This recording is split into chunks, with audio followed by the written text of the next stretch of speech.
Right, this morning I'm going to give you a quick tour of my recipe for making pancakes. So we start with a little mound of self-raising flour, okay?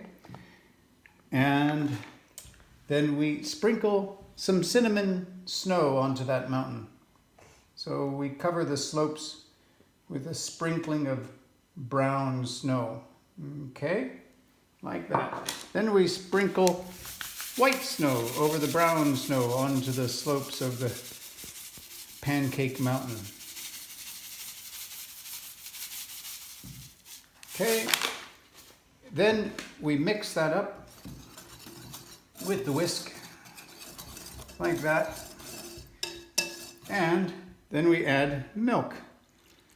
It's really about as simple a recipe as you could possibly come up with. All right, and a bit more milk.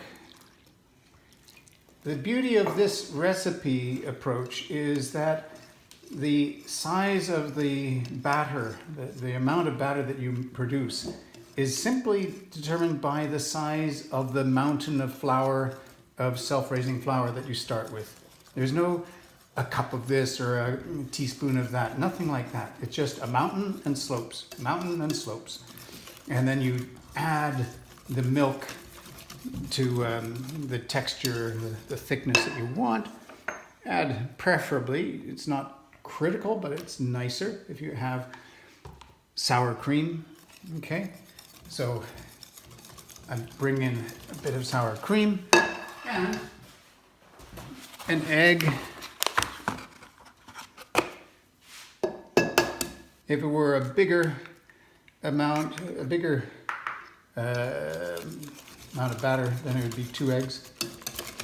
But this is enough to make about 6 or 7 large griddle-full pancakes that I like to make. Okay, and that's pretty much it. A bit more whisking, a bit more stirring, and then put it onto the griddle.